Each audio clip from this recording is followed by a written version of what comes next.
Hey everybody, thanks so much for watching again. It is your favorite time of the week where we get to talk about what we are looking at for this Sunday for our sermon series. We are in the last week of Out of This World. But before we get there, I want to give you some encouragement as a small group leader and a fun video that I saw. And the reality is, if you've been a small group leader for more than 5 seconds, you know that sometimes leading a small group of kids or teenagers can be, well, a challenge. But you signed up to be a small group leader, and some days it feels like your title should actually be something like a wrangler or a chaos manager, a professional shusher, a snack dispenser, crisis counselor, full-time group text responder. I mean, the list goes on and on. And yeah, being a small group leader can be crazy sometimes, but you know what? We're pretty sure it's still the best job ever. And in case you needed a reminder of that today, check out the link somewhere right over here. You can click on that link and it'll take you to a quick video about the best job ever, which is being a small group leader. Now go ahead and click it. It's right over here. You can click on it right now. I'll wait here. Then you can come back here to finish watching about the sermon series, but click on that link right there. I'll wait.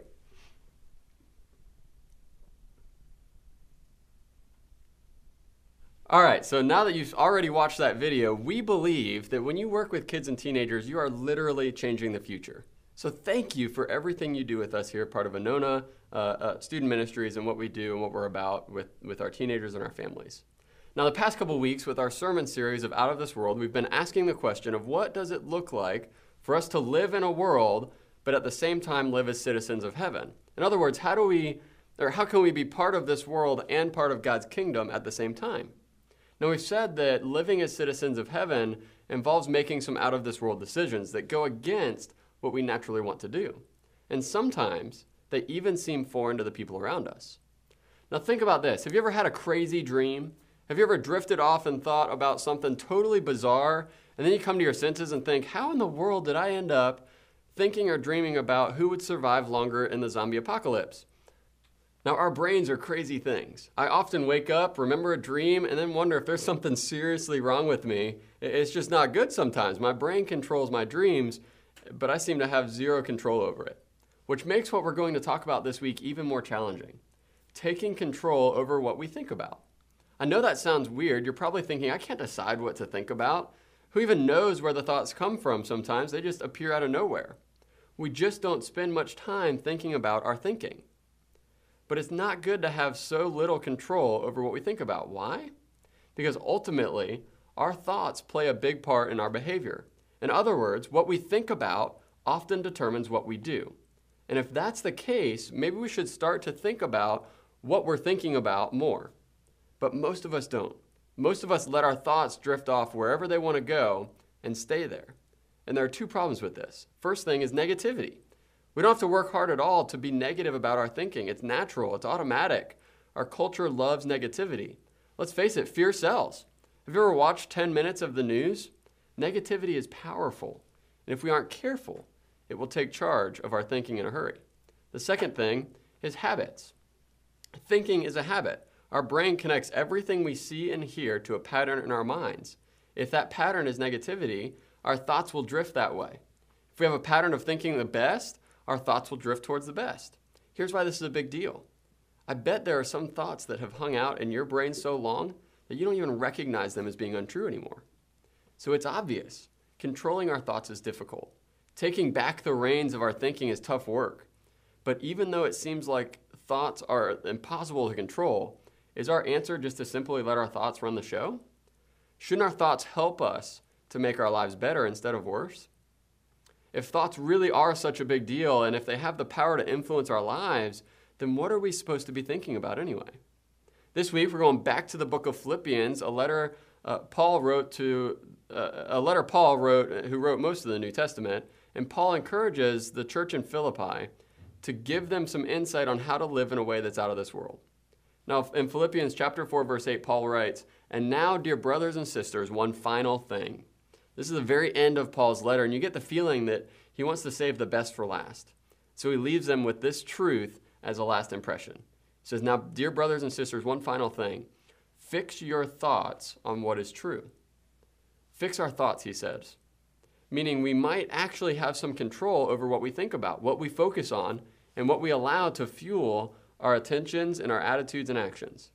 In this context, the word fix doesn't mean something's broken, it means to attach to.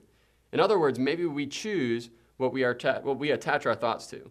So Paul continues. He says, one final thing, fix your thoughts on what is true and honorable and right and pure and lovely and admirable. Think about things that are excellent and worthy of praise. You might be thinking, that's nice, but how am I supposed to think about puppies and rainbows all the time when there's so much other stuff going on in the world? Paul isn't saying that bad things and bad situations don't exist in our life. He's not being naive or just living with his head in the sand. He's just saying, don't dwell on those things. Don't let your mind get stuck there. Don't fix your thoughts on those things. Instead, Paul's saying, fix your thoughts or attach your thoughts to something better. Something that is honorable, true, right, pure, lovely, admirable, excellent, worthy of praise, anything that's those things. Take these things and let them become what your mind is anchored to. The truth is, we just have way too much trash in our heads. We live in a world where we're overexposed to a bunch of mental garbage. If you think about it this way, if you only ate Skittles and drank Mountain Dew, eventually you would be unhealthy. The same thing is happening to your thoughts. Some of the thoughts you let in are actually doing some long-term damage, especially for teenagers. And it's time to replace these thoughts with what's good and true and praiseworthy. Now, even as followers of Jesus, your lives and even your thoughts should be different. Imagine if you actually did this. What if in every circumstance you thought, what is true? What is honorable? What is admirable? What is praiseworthy?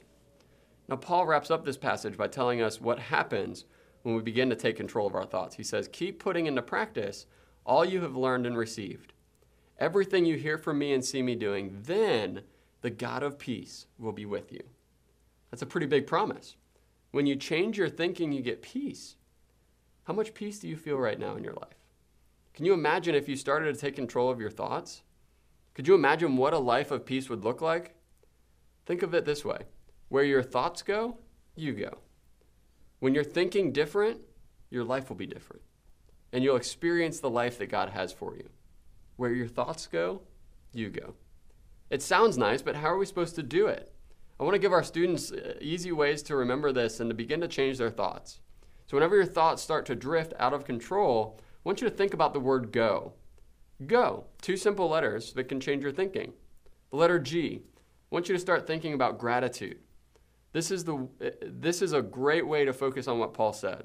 The true, admirable, praiseworthy, pure, lovely things. Think about what you can be thankful for.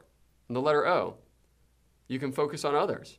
Even if it feels difficult, even if it sounds strange, I want you to try just switching your mind to looking for a way to encourage other people. As you shift your thinking towards them, you may be surprised at how your thoughts change as well. How would your life look different and your actions look different if you chose to fix your mind on gratitude in others?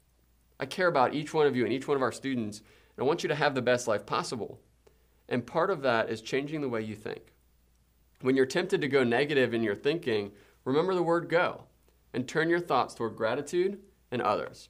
I know it's kind of cheesy and it seems like a quick fix method, but try it out. Test out that method of go, gratitude and others. Now, often our first step towards living like Jesus is to start thinking differently. You want a better life? Remember where you go, or where your thoughts go, you go. So this week, I hope that'll bring up some good conversations with our students about what consumes their mind and where do they feel like they're going in their destination in life. So we'll see you at 4:45 here on the Onona campus for our small group huddle time. And if you're out at the 360 campus, Omar will meet with you guys and pray ahead of time as well. Looking forward to a great discussion as we wrap up this out-of-the-world thinking. And where your thoughts go, you go. So where are you going? Have a great week, and thanks for all that you do. We'll see you Sunday. Bye, guys.